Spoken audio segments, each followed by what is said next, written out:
insanganyamatsiko y'iyi minsi 21 iri muri ubutumwa bwiza ko bwanditswe wasoma muri Matayo ariko wanasoma no mu byakozwe n'intumwa cya mbere umurongo waho wa gatatu kugeza ku 9 ariko cyane wasoma ku 8 niho insanganyamatsiko iri ivuga kuba abagabo bo guhamya ibya Yesu ahantu hose bikanahurirana n'amasengesho dufite iminsi 85 turi gusenga mu gihugu hose yo gusaba ububyutse.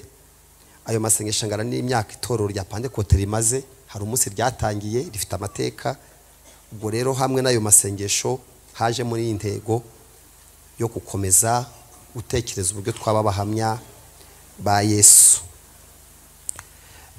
Reka dusome ijambo ry'Imana twifashishe ibyakozwe n'intumwa cyawo cya mbere gatatu tugeze ku 9.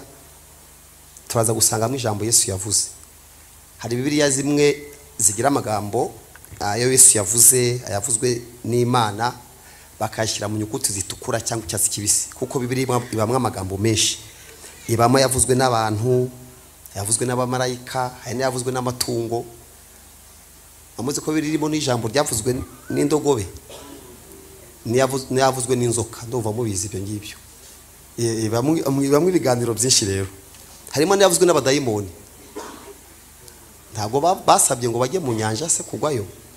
Ibyo rero byose mugomba kubimenya. Hari abandi ahantu bahisemo ari gufata amagambo Yesu yivugiye ku giti cye bashyye mu nyuguti zitukura.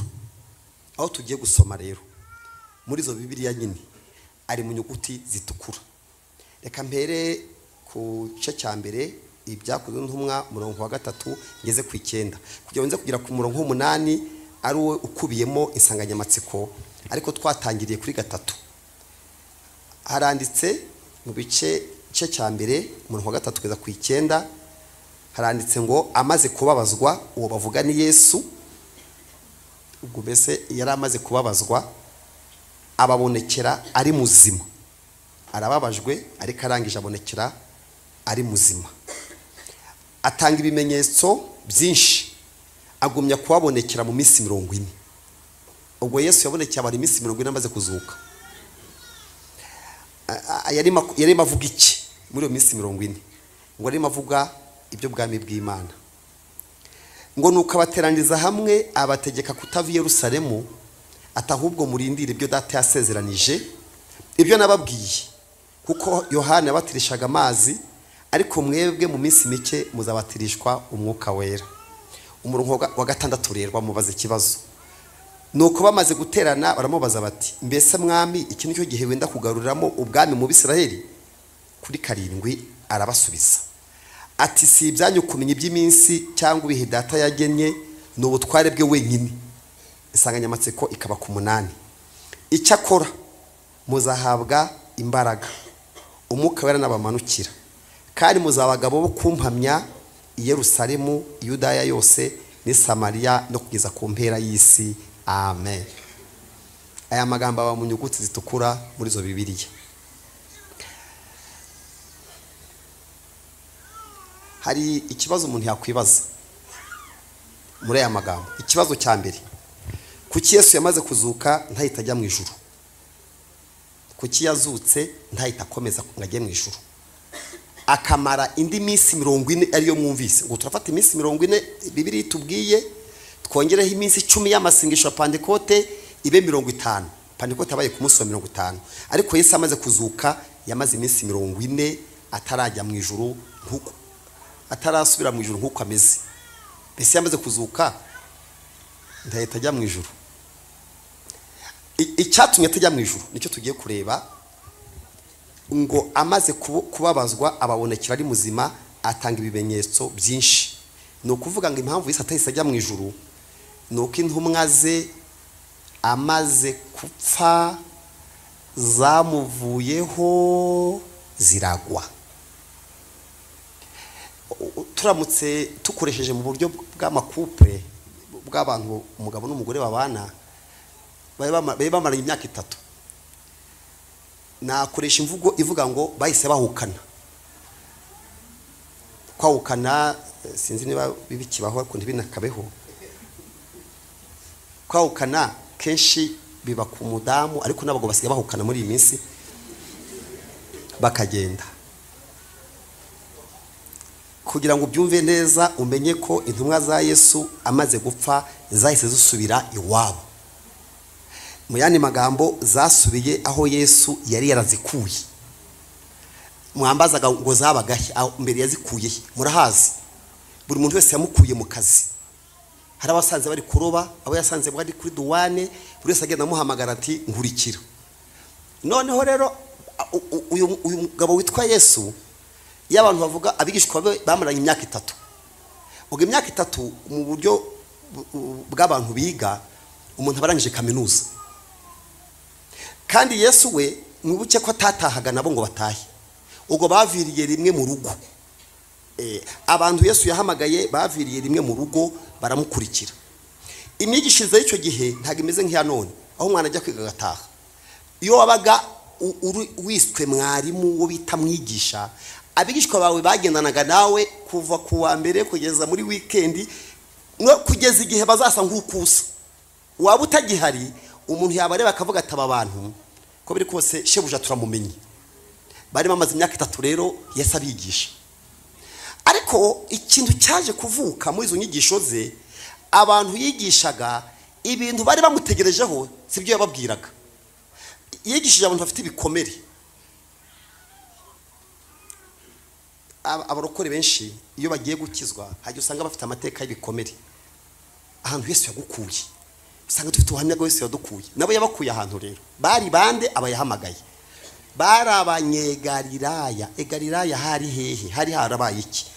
Yesu aza yaje ku ngoma y'Abaroma, asanga igihugu kitwa Palestina cyangwa se Israeli kirimo intara 3: Galilaya, Samaria na Yudeya. Yudeya ni mu majyepfo, hari za Betelehemu, hakaba na Yerusalemu. Aho majyaruguru rero ya Israeli ni igihugu cya Israeli kingana n'u Rwanda. Ni igihugu gito ntabwo ari kinini. Abaruguru rero bari abantu bigumuye ku buyobozi bw'ubwami bwa Roma. Roma yari yamaze gufata ibihugu byose ifatamo na Israeli, bo banga kuyoboka. Banze kuyoboka, leta ya Roma ibafatira imyanzuro yo kutahashyira amashuri n'ibikorwa by'iterambere. Nabo bahita bahinduka inyeshyamba. Niyo mpamvu muzumva Petero agenda ari inkota, baravuze batubwara uko bigenze tuzaba abacengezi turwanye Roma. Roma ifata imyanzuro yo gufata agace kitwa Galilaya, umunyegalilaya wese akaba agomba kubibazwa. Nabo babaho batagera mu mujyi. Mu mujyi ntibahageraga, biberaga mu misozi hejuru yongiye Galilaya, bakajya bagatungwa no kuroba. Yesu rero nawavutse i Nazareti iyo ruguru nawavukirayo. Aje rero ahamagaye intumwa zibona ari mwene wabo. Zavuga ati uyu n'uwacu. Kandi icyo bari bakeneye umuntu w'umunyembaraga uzabirandura ingoma y'Abaroma, akabasubiza igihugu cyabo cyari cyaragiye mu bubata bw'Abaroma.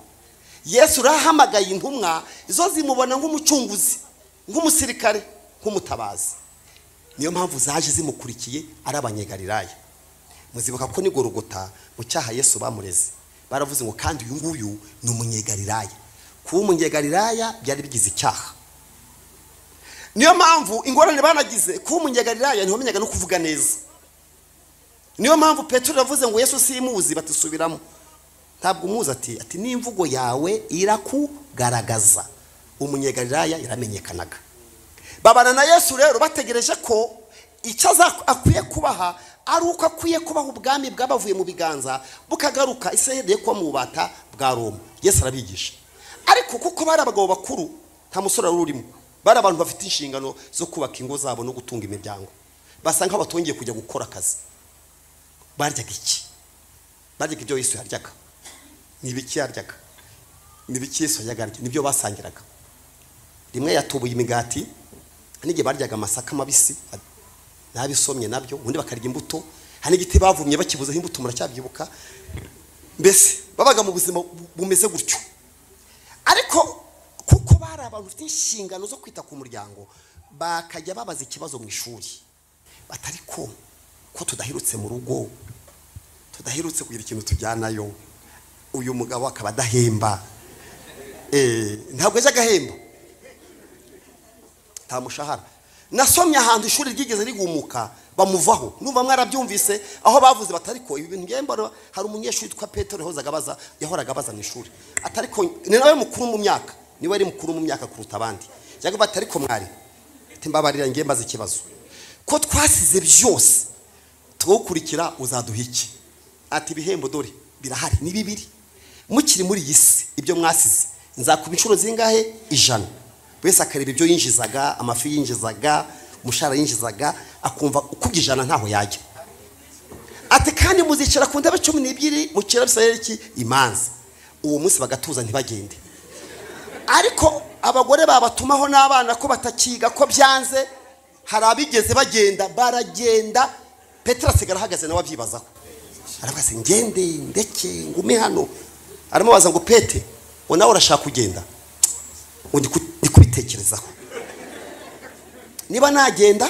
cyangwa niba nasigara ariko avuga ijambo ryiza yaravuze ngo mangiye ariko nibutse ko ari ufite amagambo mazima y'iki y'ubugingo ati amagambo ugira ni atuma ntagenda mwari muzi Yesu ashimwe amagambo Yesu agira ni atuma tutajye twaragiye tujya kugenda turikunda kuzi ati nkuzi zino kandi nzabana nawe hari abantu batunzwe n'ijambo Imana yavuze ku buzima bwabo Pawulo aravuga ngo mbese abayuda barusha iki abandi nuko babitse iby'Imana impamvu muri hano n'amagambo gusa nta kindi n'amagambo ya Yesu niyatumye tukiriho ntabwo tugenda impamvu tudapfa hari icyo Imana avuganye natwe tuba twarasaze tuba twararindagiye ako Yesu akaduhumuriza nakunze hari ibintu nkundira Yesu nubwo yaba nta cyarakora nibura bari kuvuga nibura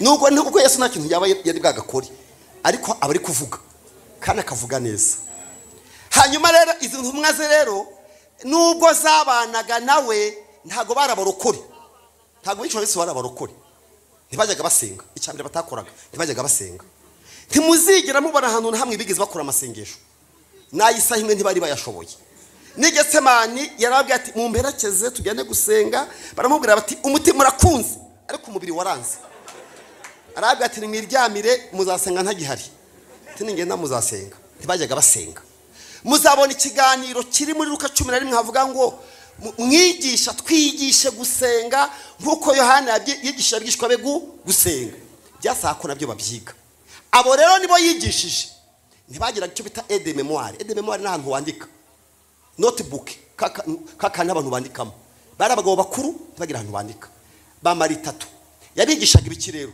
amagambo y'ubwami bw'Imana ariko akanakora pratique rimwe akabajyana hanze bakiga 3 ishize rero arababwira ati rero amashuri ararangiye ngiye kubakurwamo ngi wacu batuzudusigiye ndi ati ntaho nzajya kurenga nzabafasha batize ko rutubwira papa ngo songa ufite songa iki wamutweretse tukamenya so atumbonye abonye data none aravuga ati ariko ngewe ngiye kubasengera burya Yesu ajya dusengera mwamuzi ko Yesu ajya asenga ajya no kuva mu isi yarasenze uzi ko yahagaze akabwira ati ngiye guha report ngo umurikire abantu bampaye nta wazimiye ketse umwana wo kurimbuka yaravuze ngo data njahuri ariko ababo ntabwo baje simbasaba ngo bakure mu isi ahubwo barinde iki umubi siko yadusengeye n'ubundi yera umubi Imana igimuturinda nuzajya wumva umubi yaguteye uvuga uti waransengeye Yesu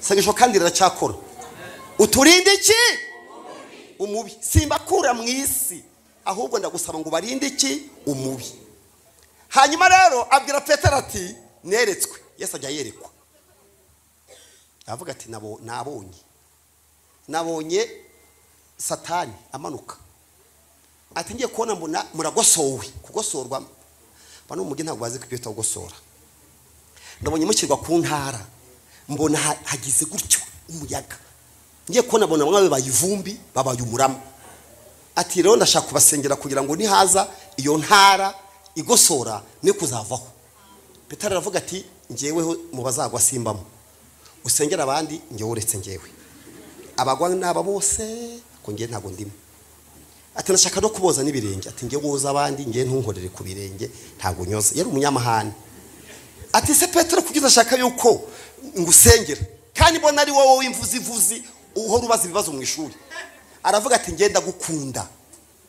Ndagukunda. Ati n'abandi bose bakureka ngiye sinakuvaho. Mwari muzi ko ushobora gukunda Yesu ukabura imbaraga zo kubihamya, ukaba ntacyo upfa na Yesu pe umukunda. Ako byaba ngombwa bakubaza ibibazo byo kuri Yesu atari ukumwanga ko ntambara gufite, ukavuga uti ntabwo muzi atari ukumwanga. Yesu abwira Petero ati Petero, wowe rero uri umunyantege nkeya kurusha abandi bose. Muri ibyo yavuze ngo numva Yesu anyemeza ko mbuze iki. Buriya mu kintu gitukomerera abarokore ni gutemera intege nke zacu, kandi intege nke utazemera ntabwo uzazikira. Intege nke umuntu atemera ntabwo azigera azikira. Hanyuma rero Petero aravuga ati aba bose nibaragenda ngeweho nzasigarana nawe. Ati n'ikimenyimenyi n'imyaka maze niga ngira ibikoresho ngendana. Azanye muzi ibintu yari afite inkota zingahe? Ebyiri. Yavuze ati nzanakurwanirira maze Imana gufata nge nzarwana. Yesu amuga ati Petero reka izo nkota kuko uwicisha inkota niyo azazira. Aravuga ati we ntabwo uz'Abaroma, ino nta muntu ukini nahangaha. Umuntu agena n'ibyuma, tumuntu agena n'inkota, ibintu byo vuga ngo uri umurokore, ngo umwana w'Imana, ngo wavuye mu ijuru, ntabwo uz'Abaroma. Petero buri gitondo nubwo ari umunyeshuri yakwiryazo agatyaza ibyuma bye buri gitondo, vanga ari mu mwuka ngo Imana izabarinda ngo baramusengeye. No, yabagatyaje ibyuma. Bageze Getsemani murabyibuka ko yabikoresheje. Igihe Yesu baza kumufata yatemye ugutwi kuragwa, kandi ugutwi kurakomera kwa kurimo imitsi. Aka icyuma cya Petero agutemye habuze gato n'ijoro ryagomba kuvaho. Yesu aravuga ati niba ngibi nyine wumva nagusigira itorero uri umuntu ukoresha ibyuma. Aramubwira ati inkoko itarabika kabiri urabonye hakanye gatatu. Aravuga ati abandi nibagwa ngewe sinzagwa. Ndimo nshaka kubabwira iminsi 40 icyatumye Yesu ayimara ntahita ajya mu ijuru. Nicyo nshaka kubabwira icyatumye ayimara ntajye mu ijuru. Hanyuma tukajya kuri rya jambo. Ubwo rero babantu bose bamukurikiye udakuyemo n'umwe babonye Yesu afashwe batazi ko yafatwa. Baramufata babona biremeye, baramukubita babona birashobotse, baramuburanisha mu nkiko babona urubanza bararukimye, aratsinzwe. Bahita bakora umwanzuro w'urubanza baravuga ngo agomba kubambwa. Cyari icyaharo kiruta ibindi byose, icyaha kiruta ibindi kuko igorogota ntago hari Yesu gusa, hari nabandi munabizi ko hari nabandi. Icyaha kiruta ibindi kwa rukubambwa.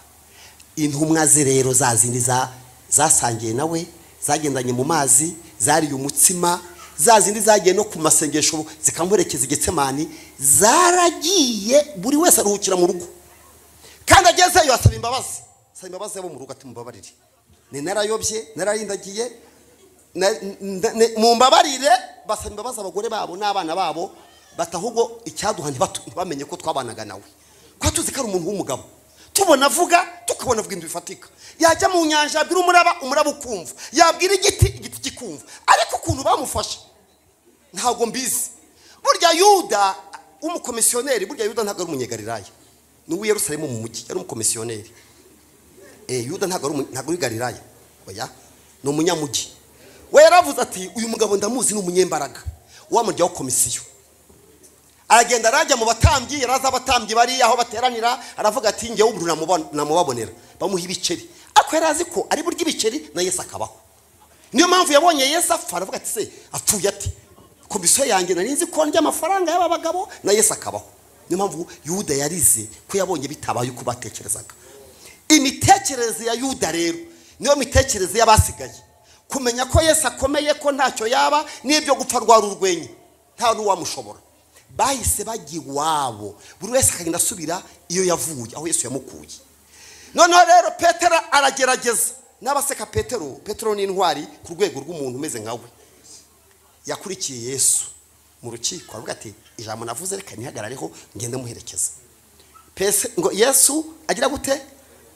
Ahinguka, arenga, Petero ahinguka. Baragendanye mu nkiko zose bagira mu rukiko rwa nyuma. Ahageze rero babona umugabo ugenda gake ariko tumuriro w'abazamu. Baramaza ati Peti, ntibavuze Petero ati wa mugabo we nawe uri kumwe n'uyu mugabo, tereka ngenda tembera, nge ntabwo ndi kumwe n'uyu nguyu. Ndose urakora icyaha ngaho ari mu rukiko. ati nigenderaga ni mundeki yarimo yota umuriro mu rukiko yari yagerageje batu yatugerageza buriya nukuri abantu bajye bagerageza ariko nta mbaraga z'umwuka wera nukugerageza gusa twabishobora mpamvu dukeneye Pentecote dukeneye umwuka wera utuma ibyo twemera ibyo tuzi tubihamya tukakira n'ingaruka bitugiraho ntabwo twahawe kuvuga Yesu gusa twahawe no kuzira kumuvuga dukwiye kwakira ingaruka zo gukizwa ugakizwa n'ingaruka zabyo kazemera ntukizwe nurangiza ingaruka zo gukizwa uzangi Petero yaravuga ati ntabwo muzi bati nta kibazo kwa tukwibeshyeho undi aravuga ati uyu mugabo ati nawe uri kumwe nawe atereka ntago rwose ntago muzi uko ziri kubika Yesu ngo arahindukira aramureba aravuga ati nibyo nakubwiraga cyagiye ngusengera ukanga nari nzi kuzacika intege ugeze imbere y'abakubaza ati ikintu gikomeye bageze ahantu baramubaza ati njye no kubungetse mane batema amatwi niwe uguteme nakubonye utema gutwi aravuga ati mushaka wiki ko nabahakaniye undi aravuga ati iyo mvugo ni y'abanyegalilaya Petero asohoka muri kiko ararira uwo nawe yitacaho kuko yari intumwa nkuru rero icyo yahise akora yagiye kugumura abwira abana ati nabibabwiye kare mu ishuri mbabwira ngo mubaze igihembo mwarangiza ngo mukavanga muri mu mwuka none ngiye nsubiye kuroba mu kintu Yesu yari yaramubujije yaramubwiye ngo ntuzongere kuroba ifu kundi uzaroba abantu iyo umuntu aguye asubira mu byo yarihannye nugwa ibyaha wihannye cyagihe nibyo uzajya gukora inshundura aho zibitsura hazi umugabo ashaka inshundura ageze mu mazi nibwo abuze ifi rero yarakeneye n'ifi nyinshi kuba birarane amadeni ibibazo amademu ngore yafashe mbwira ati bazaduhembe inshuro 100 araramo nta n'imyenda yaraye yambaye ubusa yavuze sinaroba nambaye nkeneye ifi nyinshi arara mu mazi abura nimwe ubwo Yesu yazutse kambabwire bene data uyu mugabo witwa Yesu arihangana ibaze ufite abantu nkabo wazajya kubashaka abantu bameze nka Petero jya kumushaka ariko Yesu nkongera nkamukundira ubwenge Yesu yakoresheje amaze kubona ko intumwa ze zizamuta yashatse abandi barokore batajya baterana urahara barokore mutazi batajya baboneka hano mutazabona muri burakeye ntimubabone muri saa sita bibera mu zindi nzego zituma batabona umwanya wo kuza guterana atari uko banga Yesu bamukunda yari afitemo babiri Nikodemu na Yosefu Nikodemu yari professor yari umwarimu muri kaminuza ariko umunyacyubahiro wubahwa aravuga ati ngenza nyaza nijoro giterane cy'intora cyarangiye we yagendaga mu iteraniro ryiwe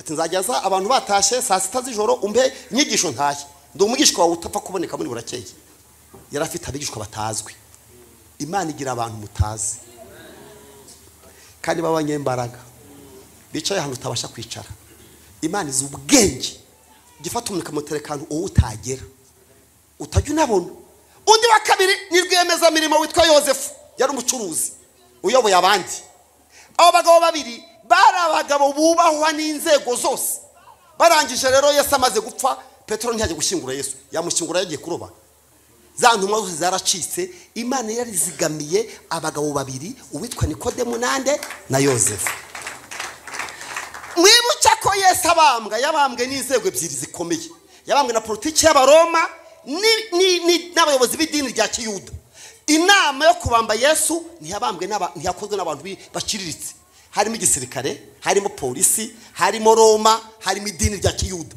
bakoze inama bamubamba mu buryo bwemewe n'amategeko ku buryo bamaze kumubamba nta muntu uciriritse wari bujye kusaba umurambo we byasabye ko hagenda abantu n'ubundi bavuga ari kijyana bajya ibwami bagira bati basanzwe bajyayo bati barakomanga baricara bageze kwa Herode bati bite ko muje hano bati dufite icyifuzo uyu ni Nikodemu muramuzi ni professor inahanga uzwi nange ndirwemeze muhagarariye abacuruzi hano muri Yerusalemu twese ndibahagarariye kubera ko mu Isiraheli ari mu mabuye kubona imva ce n'est pas n'importe qui ntago ari uwari we wese ubona imva abakire bazicukuraga mbere kuzifukura niyo mpamvu niko Yosefu kubera ko afite amafaranga yaravuze ati ngewe rero sinshaka ko muzahangayika mugiye kunshingura, ndabanza mvukura imva yanjye n'iy'umugore n'iz'abana, ninzapfa mujye mukuraho gusa urutare muterekaho, nta mpamvu ko byari bigoye gucukura kubona imva mu rutare. Yari yarubatse imva y'icyubahiro rero azahambwamo. Niyo mpamvu yagiye kubwira abayobozi bati ko tuje gusaba umurambo wa Yesu. Babaje ikibazo ati se bwa namwe murabarokore, burya Imana igira abakore mutazi. Ati turibo, nuko nta mwanya tubona ariko turabarokore. Hari abarokore batabona umwanya ariko ari abarokore. Muri byavuze ngo genda umukristo wo mu mutima. Imana igira abantu mu nzego zose. Hari aho uzagera uzi ko nta muruko ruhari ugasanga abantu barahari. Hari uwitwa Gamariyeri nawe yari umuprofesa, yari umuyobozi wa kaminuza. Uwo nawe yagize uruhare rukomeye kurengera itorero, kuko igihe bagiye kubacira imanza uwo mugabo wubahaga Imana yabonye ngo intumwa zije, abwira abayobozi b'urukiko ati ariko mwanyemerera tugaheza intumwa gatoya zikajya hanze twakora akanama k'abayobozi. Intumwa zirasohoka zigeze hanze aravuga ati urukiko rwacu muzi ko rwishe Tewuda amaze gupfa, n'intumwa ze nazo zirasandara. Hari undi waje araduka ngo yitwa ngo Yesu, nawe araza ati ejo muri niho twakoze inama kwica Yesu. None niki gituma muvuga ngo mwishyure intumwa ze ku muhango wacu twica shebuja? Abigishwa bagatatana ati kamabwire mwasanga murwanya Imana, niba ari iby'abantu bizashira, niba ari iby'Imana ntago mwazabirangiza, ni mu bireke bigendere. Yari mabikora agira ngo yari umwigishwa wa Yesu rwihishwa. Imana igira abantu mutazi, igira abantu mutazi, izi guhisha. Yari yaravuze ngo ninjye njyenyine muhanuzi, iravuga ngo mfite ibihumbi. Imana igira abantu mutazi. Hari abantu Imana igira utazi, bajya bakora igihe kigeze. Iyo igihe kigeze baraseruka, maze Herode avuga ati okay, niba mushaka uwo mugabo nizi ko mwebwe mutajya mujya gusenga iby'abarokore ngiye simbizi, mugende mu mujyane. Bamukurayo kuko Yesu ahita bamushyingura mu mva yande ya Yosefu. Ariko akashima abadamu muri abana beza. Niba ari abantu beza babaho ni abadamu, bagira imitima myiza, bagira impuhwe ziruta iz'abagabo.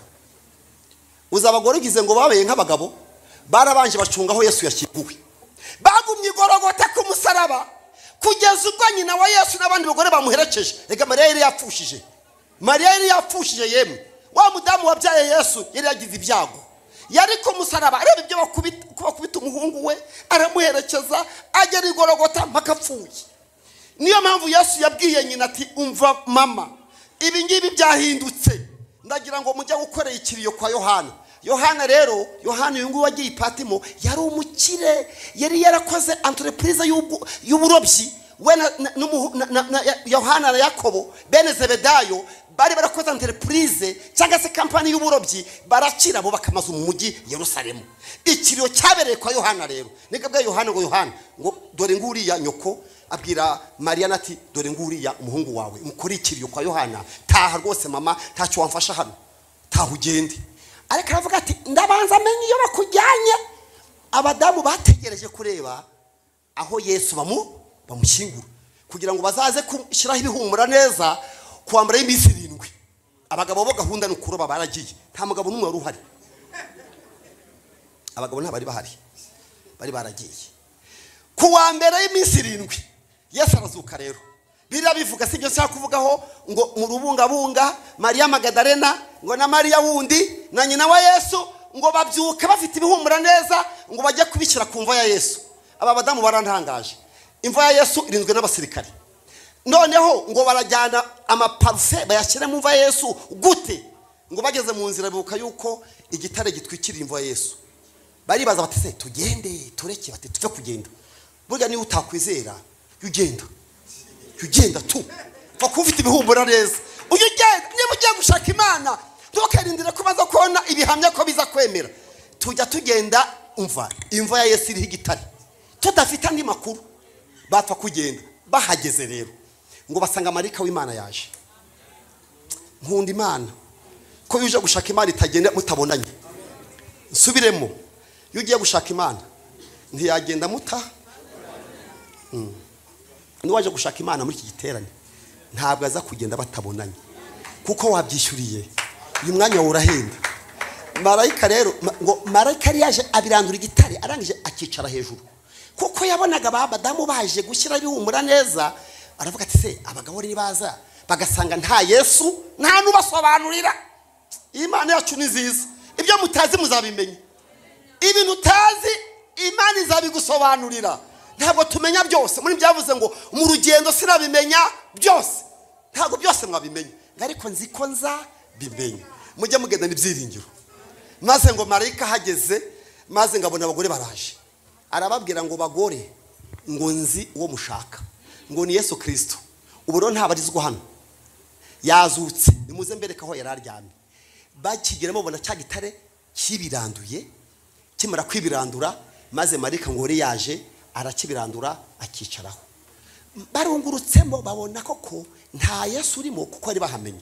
Bajya gushaka abagabo rero, no gushaka Petero aho ari kurobera, bati ngwino byakomeye, wo mugabo yazutse.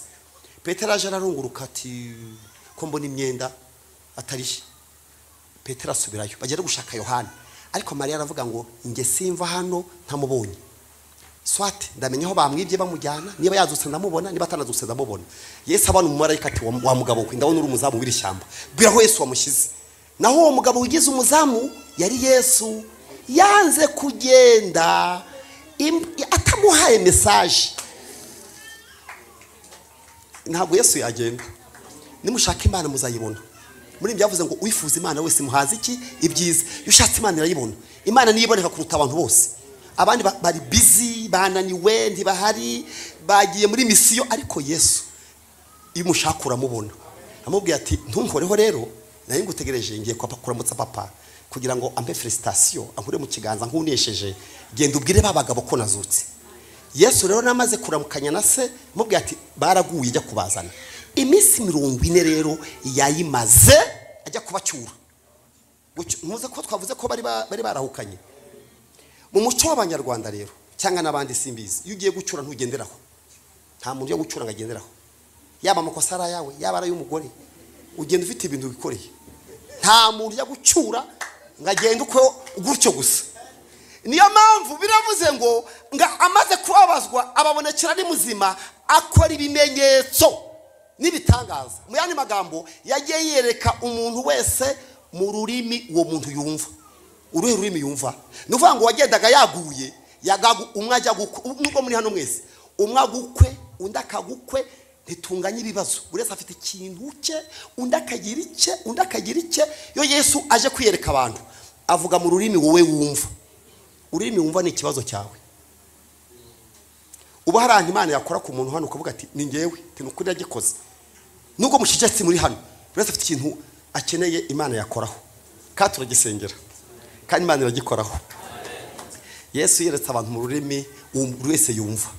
Imana ikwereke muri langaje. Langaje ntabwo ari ururimi rwo kuvuga. Imana ikora ahantu. Haleluya.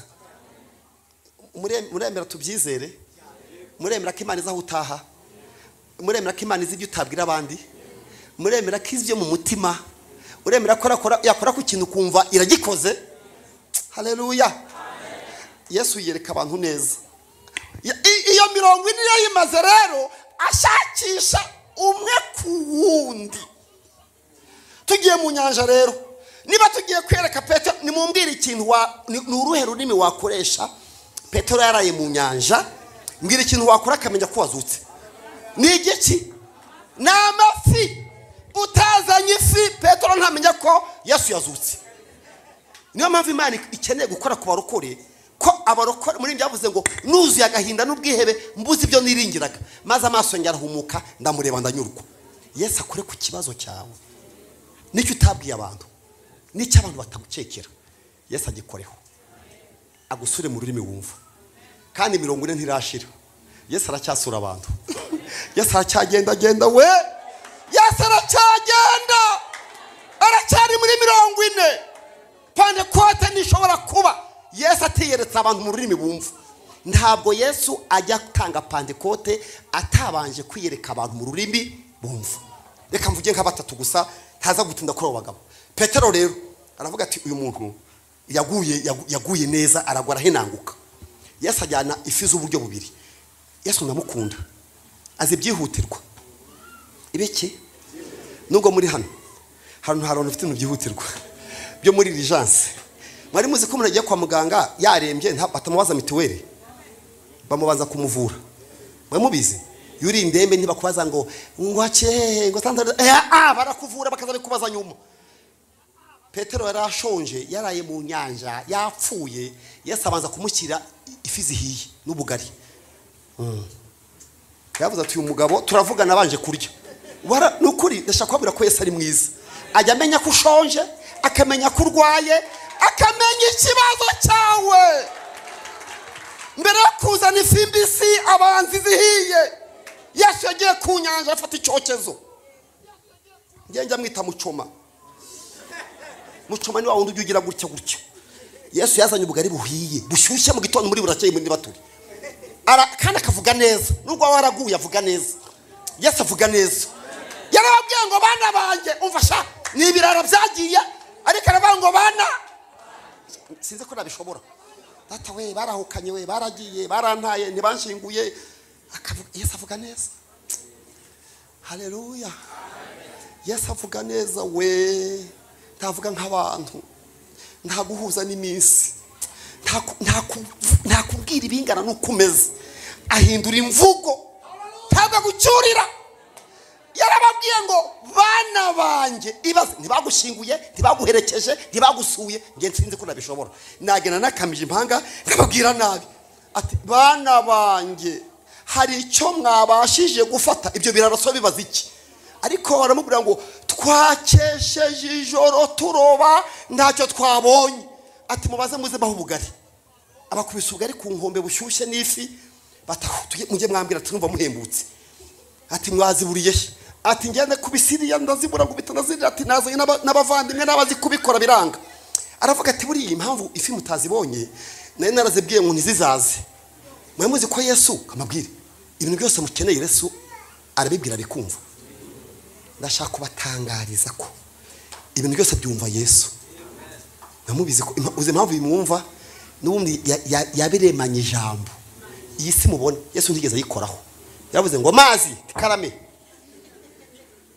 sinini ntoya ati turahari, bisiga byo mu kirere ati turahari natwe, burabyo bwose n'ibiti. Kubera ko Yesu niwe wabiramye birumva. Mujye musengera ibintu byose birumva. Ibintu byose birumva. Ikintu cyose kirumva. Niyo mpamvu yavuze ngo izo fi cyagihe narimo nkubwira ngo ntuzongere kuraba ifu kundi, zo zarabimenye zizajya handi hose uretse kwa Petero, kuko woweho hari umuhamagaro wavuyemo waraguye, ntabwo ifi zajyamo. Ati se buriya zirimo? Ati izirimo ni nini ni nyinshi. Ati nzahamagare wumve. Ati zibwire. Ati fi we, ati mujye gushino kwa Petero zagiyemo zingana gute? Nyinshi. Yahamagaye abandi bo kumufasha. Boga zari zirimo. Ibintu mujye muvuga mwabuze birahari. Ibintu byose yuvuze induru birahari. Ikintu cyose bitekereza kirahari. Gikeneye gusija ijambo ry'uwakiremye. Gikeneye ijambo ry'uwakiremye. Indwara yose urwaye irumva. Ikibazo cyose ufite kirumva. Gikeneye ijambo ry'uwakiremye. Ifiziti pereza turahari. Zirunda mu bwato bwa Petero n'abandi. Petero ati ko bibaye byinshi ubwato bugiye kurohama kubera amafi. Ugize ngo baraziriye. Mumbwire ko byagenze. Ifi zije bagiye mu rugo. Baravuze ati Petero avuze ati vaho ndi mwami ndi umunyabyaha. Tuba umunyabyaha gutese. Ati ndi kwihana. Aramubaza ati se urankunda? Yesu niba ari umunyarwanda, niba ari iki sinzi ukuntu Yesu ameze. Azi no gucyurira. Areka gucyurira wariye ntacyo. Yesu azi gucyurira abantu. Akabacyurira bariye. Yaramubajije ngo kumaze kurya ubugari, ko maze no kurya ifi zokeje, ko wanye n'izindi nzanye, ubundi muri gahunda yawe urankunda? Ntiyamenye icyo amubajije. Ati ndagukunda mwami. Petero Yesu amenya ko atabyumvise. Pete karame urankunda? Ati ndagukunda Pete, n'abantu barabizi. Pete aravuga ati yewe data we uzi ko ari kunjurira za nkota kwa kumwihakana n'amafi ndiye. Ati mwami no bizi. Ati gumenye rero ko ari njye ubizi. Ndagira abana b'intama zanjye. Ubwo rero uwakwiye kwifi aramukurura ntiyasubiyeyo. Niyo mpamvu iminsi 40 yayimaze agenda ajya gucyura abo bantu bari barazimiye, ariko akora ibimenyetso n'ibitangaza kugira ngo bemere ko ari Yesu. asanga witwa rero uwitwa yiba ari Toma, we ntiyari mu iteraniro, yari yasuye abandi mu cyumba cy'amasengesho. Toma yagiye gutawanyika, bati Yesu yazutse. Avuga ati ngewe nemera ko mbonye ibyo kuvuga ngo mwamubonye, kandi Yesu ndamukunda kamabwiza ukuri, ntukajye ubabarira Yesu niba utamubonye mubwiraze. Yaravuze ngo mumumbwirire ko ngewe ntabyemera keretse aje akavaramo imyenda. Atanyeretse aho bakubise umusumari mu kiganza n'amacumu hano, ntago mbyemera. Nakunze Yesu, uzi ko yagarutse. Ati Toma waje guterana, ati nage naje. Ati ngo nukore hano mu Rubavu. Ubwo ntamweretse muri no yumva murema wusi. Sinshaka kuvuga abantu benshi, hari babiri umugabo n'umugore bagendaga bashwana. Kamabwira mamuzi ko igihe umugabo n'umugore bashwana kandi barasezeranye bato ngo Imana yabahuje. Abantu bose iyo bagiye gushaka bati nokuri biri mu Imana,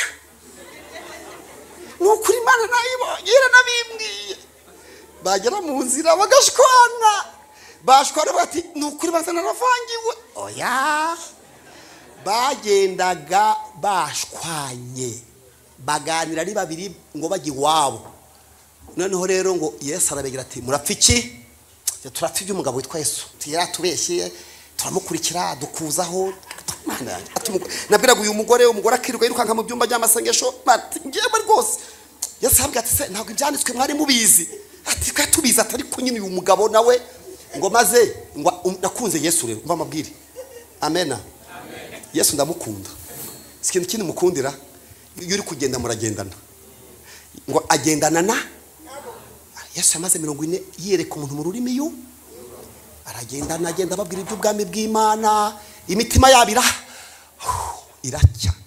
Bageze mu ko batuye umugenzi mwiza we nace mu rugo tumuha ubugari ngo amanyuye umutsima. Urumva iyo kumanyura umutsima byatumye bamumenya nyine kuko yasanga basangira. Reka ndekera abo ngabo n'abandi. Hashize 40 rero arabegeranya. 40 yarangiye, ba bantu bose batatanye yamaze kubegeranya. Bibiliya ivuga ngo ni abantu 120. Yaramaze kubona abantu 120, harimo n'abadamu abajyana ro muri etage, abajyana mu mujyi. Uwabonye ati ubwo baze kumenya ko ninge wazutse duhurire Yerusalemu. Wowe Toma ati uremera ko ninge mu cyumba hejuru, Petero nabo muri kumwe mu cyumba cyo hejuru, bose arabegeranya agira 120. Arabwa tumva rero mbere yuko mu Yerusalemu ngiye kubasezera tujyane i Galilaya. Maze ngo Yesu abakurwa bamureba bati se kugiye? Bati turakwirwa hehe ko kugiye? Ati mujye mu cyumba hari amakuru nzabaha mugezemo. Bajya mu cyumba bamara iminsi 10 mu masengesho. Iyo minsi rero yarangiye nta ushidikanya ko Yesu atamubonye. Nukuri ndashaka kubabwira ko Yesu arahari. Yesu ni muzima. Nuko turi hano Yesu ni muzima. Nta kibazo afite, ntago arwaye, ntago ari mu bitaro, ntago yahunze, nta kibazo afite, ntafite na stress. Reka da, nta kibazo Yesu afite. Akwereke mu rurimi wumva. Nibwo Pentecote iyiba.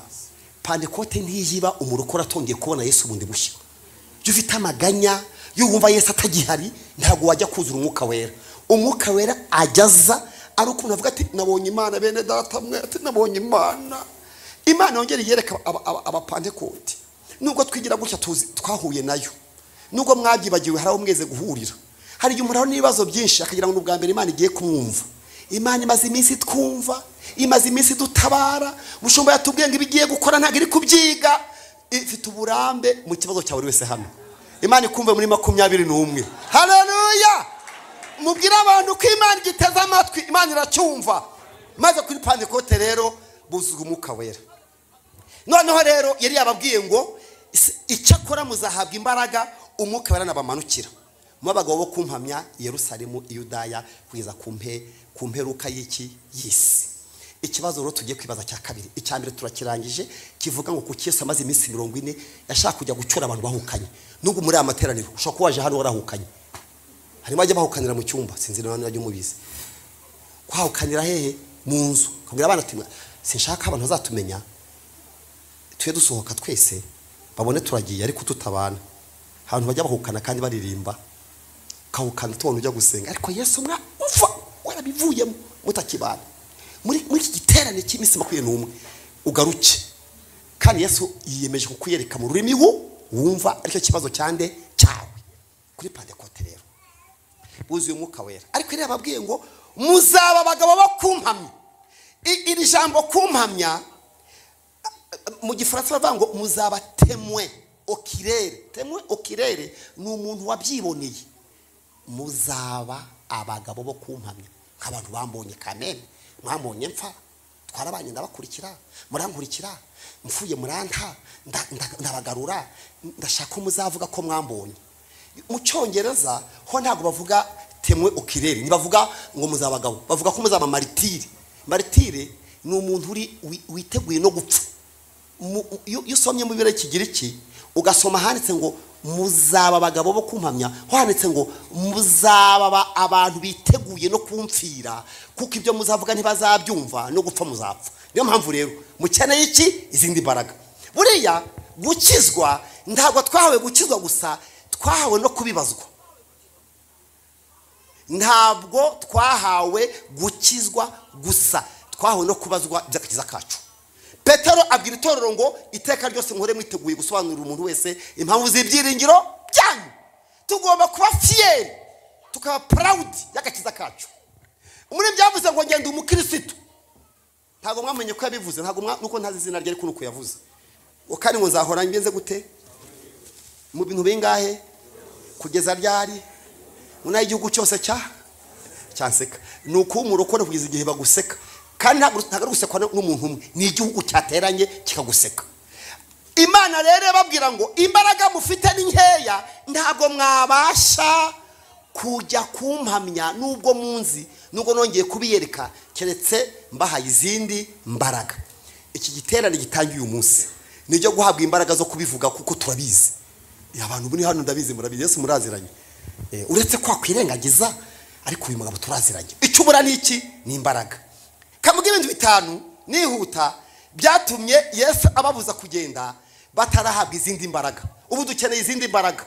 Hari izo dufite ntago zihagije. Muri aya masengesho muri iyi minsi 85 turi gusaba izindi mbaraga. Kamuga bitanu.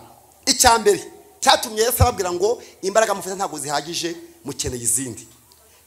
Icyambere bagombaga kuba abahamya b'umuzuko.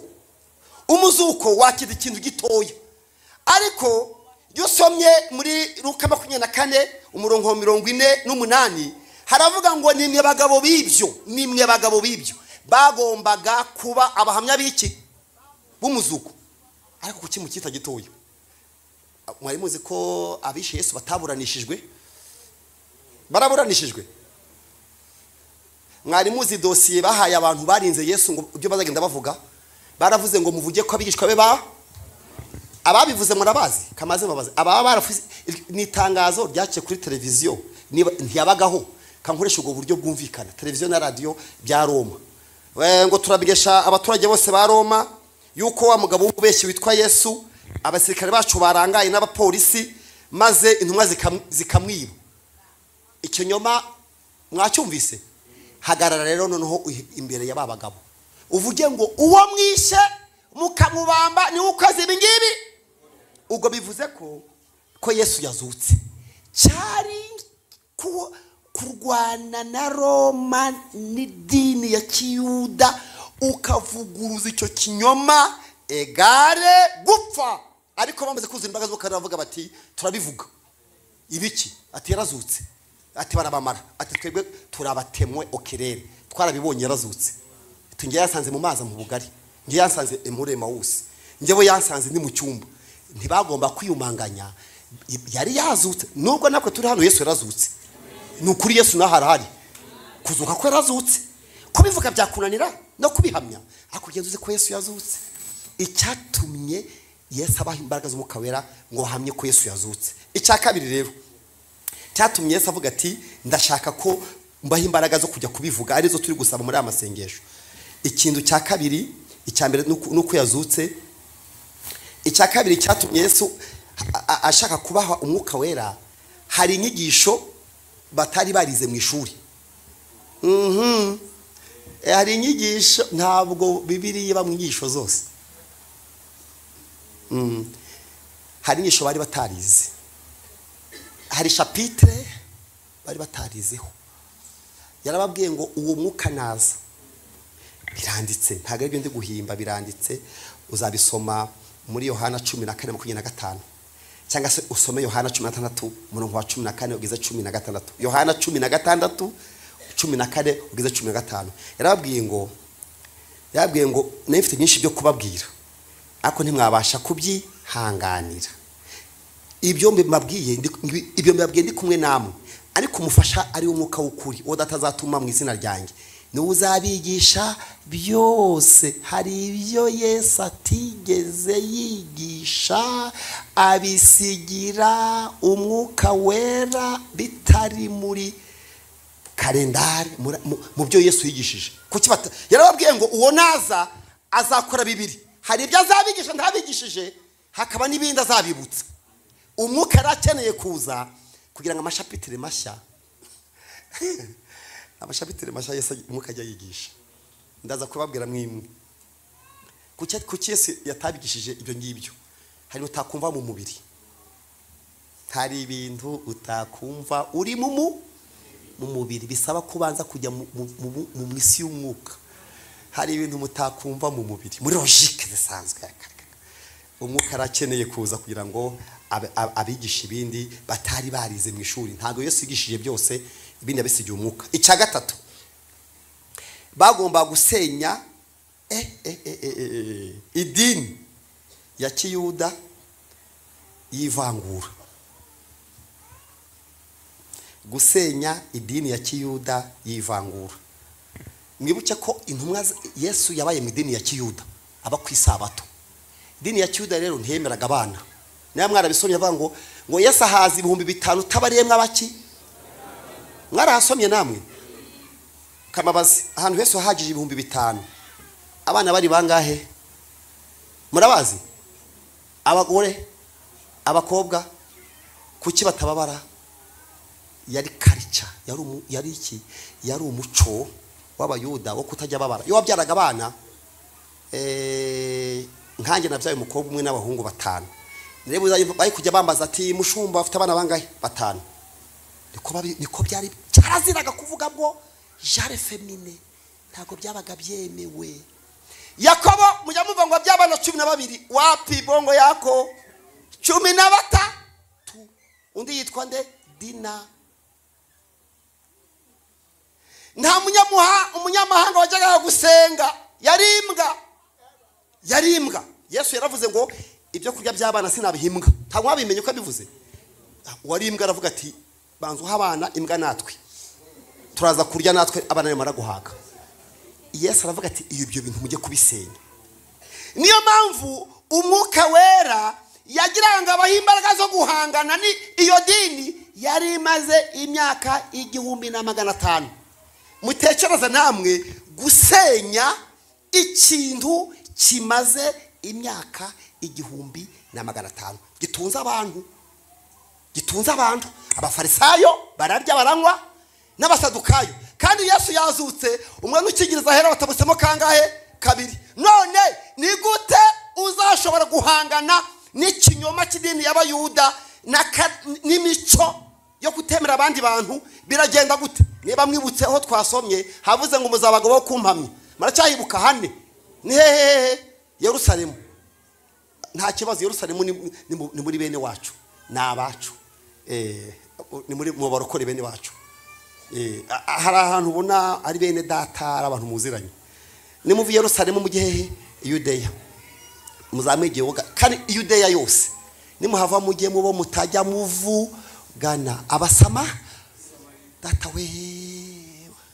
Nimuvuga mu Basamariya mugiye kumpera y'iki? Ntushobora gukora icyo kintu muri kamere isanzwe, bisaba izindi imbaraga. Kamabwira umwuka wera ukunda. Yagiye kwa Korneliyo yari umunyamahanga udakebye, gukebwa wari nk'umubatizo. None Korneliyo amaze kubatizwa umwuka wera, Imana iravuga ati ngiye kwigisha Petero ko umwuka waje n'ubwo utarobanura abantu kuki kubutoni. Baririmbye korari ngo mu mahanga yose ukiranuka ubaha Imana agakora iki? Imana igira gute? Iramwemera. Petero rero bamuhamagaye ari ahantu abaraje rero mugati marayika Imana bwati mujye guhamagara representa w'idini rya mbere araza. bati umpamagaye ninde? Ni Corneliyo. Ni mwene wacu? Atoya. Ni babandi yitwaga imbwa. N'abanyamahanga. Nicyo nshakira ngo yeretswe. Ubwo si Imana ishobora kujya gukorana n'umuntu bitanyuzeho. Yeretswe ngewe Imana itabimbwiye. Ati kanze kujya ati kandi nandabirose mu kanya. Nari njyamye mbona ibintu by'ibisimba. Mbona ibikeri binyura goto n'imisarabanya ngo nimbaje nge. Imana irambwira ngo ibyo naziruye ntukabyite ibizira. Tinone mfuye kuza hageze arababwira asanga bari miteraniro nta nisoni afite. Ngo murabizi ko nubwo nkijijwe simfa kurya icyo mbonye, sinsangira nabo mbonye, simfa gushaka uwo mbonye, ariko narimo ngo ndi gusenga mbona abantu baraje ngo nzi wanyu. Corneliyo uri umupagani ati nyine niko mwatwitaga mbere yuko Yesu azuka. Atariko naje kwirwanaho. Niga gusenga n'abantu turi kumwe bose bari aha ngaha. Umuyudu nimo n'indate nta n'umurimo. None se niki Imana yababwiye? Yatubwiye ngo tugutume huzi.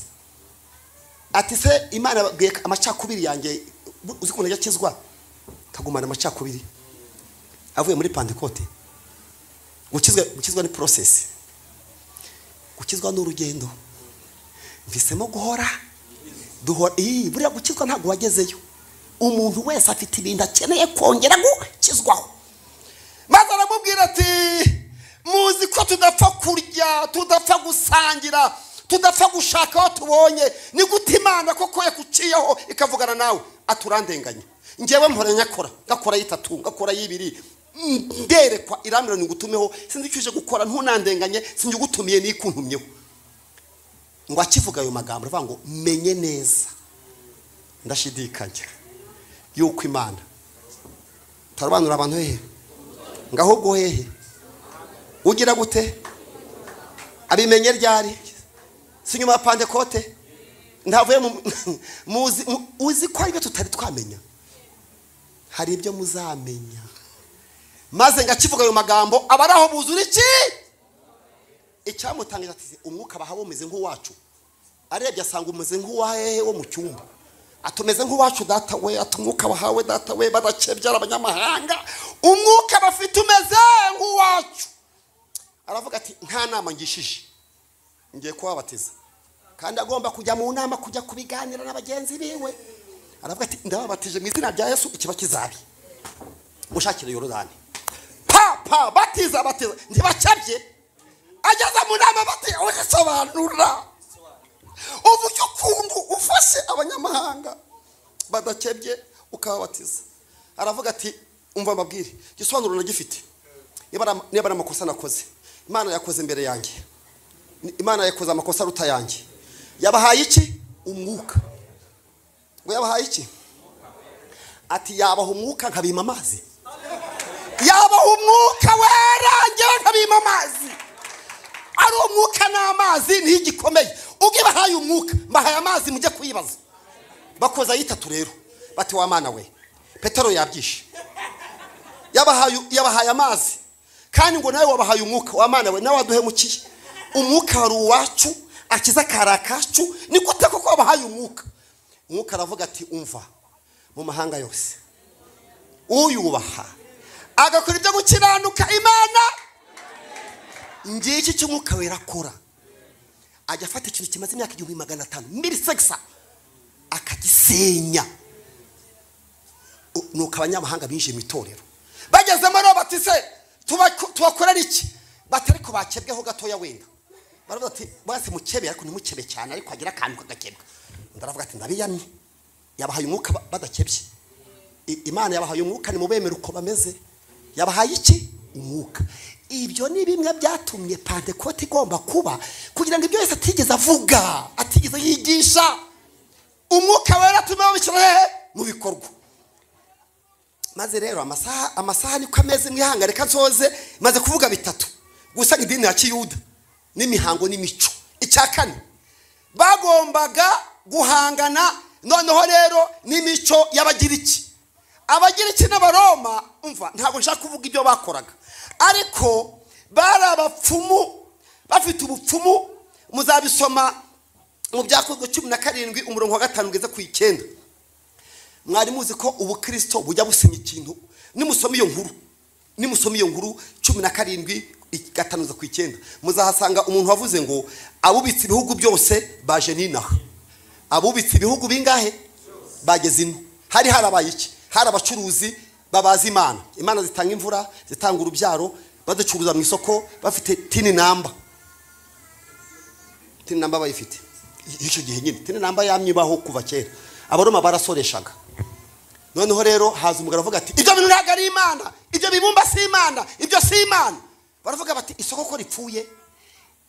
Bari bafite imbaraga zo gusenya imico ya gakondo za karande. Buri ubukristo busenya ibintu bya karande. Kamabwira abantu bavuga ngo mwege mufite za karande ngo bibagendaho. Nuko araho mutageze. Hari aho umuntu agera muri Yesu. Ndashaka kubabwira ukuri. Hari ahantu ugera muri Yesu. Gukizwa n'urugendo. Muri njye yavuze ngo kugeza ubwo nageze ahantu. Mwabyumvise? Ngo hangirire iki? Ntazibagirwa. Niho umutwaro wavuye hehe? Hari ahantu umuntu agera muri Yesu. Karande yo kwa nyoko, iyo kwaso, yaho utuye ntigufate. Atari uko idahari. Aho bageze mu isi idakora. Karande idakora. Muri njye yavuze ngo iyo umuntu ari muri Kristo Yesu, ntago ari muri adeperi. Oya. Ntago ari muri adeperi. Ntago ari intora. Ntago ari muri Zayuni. Ntago ari muri Anglikani. Nta muri Eglise Katolike. Iyo umuntu ari muri ntago ari korari kareka aba icyaremwe gishya. Ibyaryari aho hantu ni hehe umuntu agera ibya kera. Na hantu kugeza ubwo nageze ahantu. Muzi ko nashaka kuba umukristo agendana imitwaro agatabo k'umugenzi. Yagendanaga imitwaro imuremereye. Agera ahantu ngo kiza kumuva ku mugongo. Bagomba gusenya imico ya gakondo. Reka nihute tugiye gusenga. Iminota irarangiye. Ikindi rero ngeze ku cya kane